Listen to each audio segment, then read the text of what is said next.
John Dickerson is in Washington. He's our CBS News chief Washington correspondent and anchor of Face the Nation. So, John, you asked Secretary Rex Tillerson about a number of issues the administration will face this week at its first UN General Assembly. What test does this week represent for the administration? Well, it represents a test of how it can use, if it still can use, the United Nations to put more pressure on China and North Korea. The thing to watch really is the issue of China.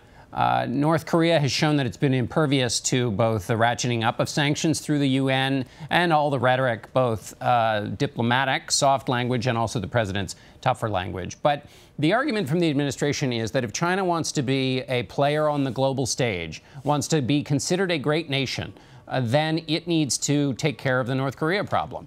And that will be proof that it's not just an emerging economic power, it doesn't just have a big army and nuclear power, but that it has the diplomatic swack on the world stage, to use an undiplomatic term. And so how the president and the Secretary of State uses this public moment of diplomacy to put that pressure on China will be interesting to watch. And then really the most interesting thing is how an America First president addresses an organization that was designed to work in a global fashion in which everybody has to kind of take a little off of their desire to do what, as a nation, they would want to do for the benefit of collective action.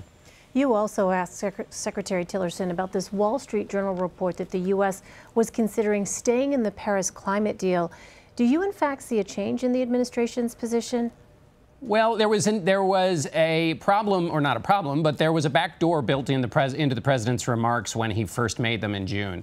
And that was that he said, we're exiting the Paris agreements, but we might stay in them if the terms of the agreement change. Well, the terms are voluntary. So the United States just needed to negotiate with itself in terms of how it was going to meet the targets and if it was going to meet them at all. Falling short of the targets did not mean you were out of the agreement. So it was possible for the president to say, we're going to stay in it, but we're going to change the way in which we try to meet the targets we agreed to. We might fall short because we want to protect American jobs, et cetera. But obviously, politically, that would have been a little boring. And so the president talked about exiting. His EPA director talked about it very much more forcefully. And so it was a political moment that was the president keeping a promise. But even at the time, embedded in his language was a promise to either renegotiate and stay in or negotiate an entirely new deal. All the other signatories, more than 100 to the Paris Accord, said we're not going to renegotiate it. So really the only thing that was ever possible was that the U.S. would stay in and just change the way it tried to meet those targets. That was always an available option, and it seems like that option is being pursued more strenuously than we're leaving altogether, and that's the end of it.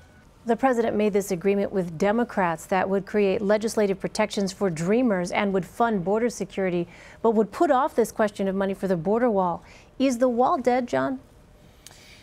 Well, no. Certainly rhetorically, it's not dead. The president would never allow that to be the case ever. So, but what has always happened, and is happening more broadly in the Trump presidency, is that the promises of the campaign are coming up against the realities of being a president. And so there's both a diplomatic difficulty with the promise to get Mexico to pay for the wall, which when we talked to the president at his 100-day mark, he said, absolutely, Mexico will pay for the wall. But then we've now learned from the leaks of a conversation he had with the Mexican president that he's not really pushing that issue so much. What he's concerned most about is the public relations view of this. So he will always say that there will be a wall, but the practicalities of it mean that there's not going to be a contiguous wall all along the America's southern border, and that it may be used as a chip in purchasing some other things the president would like to see happen. You could imagine not only on immigration, but also on infrastructure or on taxes.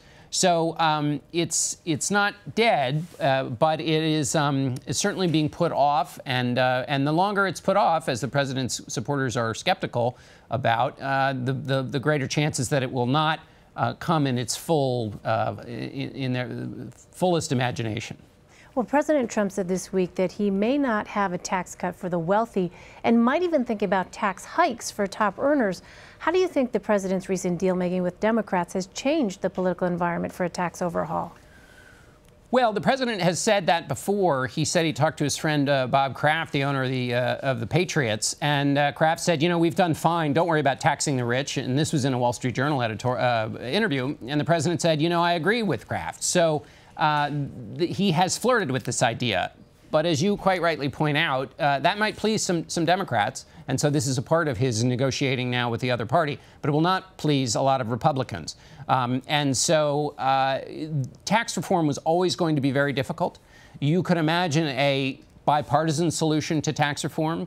But the reason tax reform is difficult is that there are a lot of firm ideological positions on both sides, in both parties, and there are a lot of lobbyists involved in this. And every single line of the tax code has people dining out at lunch in half of Washington's restaurants on expense accounts who are in the business of trying to make sure that line in the tax code is either kept in or is taken out.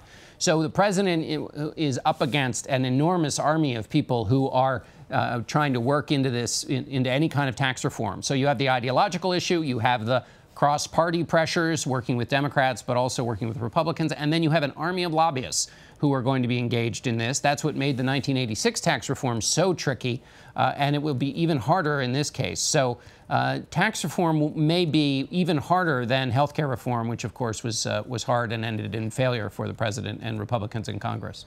Finally, John, Vermont Independent Senator Bernie Sanders introduced his Medicare for All bill this week. Now, Democratic leaders don't support it, but he had 16 Democrats backing him when he introduced it.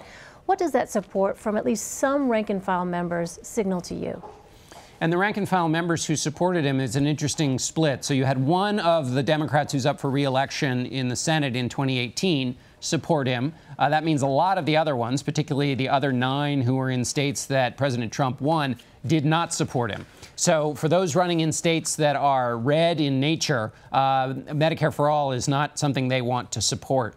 On the other hand, those who did support it, many of them are considering a run for the Democratic nomination in 2020. And so this, you could argue, is the table stakes to get into that game. You have to support Medicare for All in the Democratic Party. That was not, of course, the case for a period of time, beloved by some in the grassroots, but not something that a lot of politicians supported in public. So this is proof of the rise of Bernie Sanders, his power that stays in the party, and it'll be fascinating to watch how this idea, who picks it up, who argues for it the loudest, whether Democrats on the other side of the issue have to feel like they have to make a counterbalance. And then, of course, let's not forget the Republicans, who will try to use this to bring back the notion that Democrats are sort of a socialist party that are promising these grand things that will cost so much and cripple the economy. Yes, 2020 will be here quickly enough. John Dickerson in Washington. John, thank you.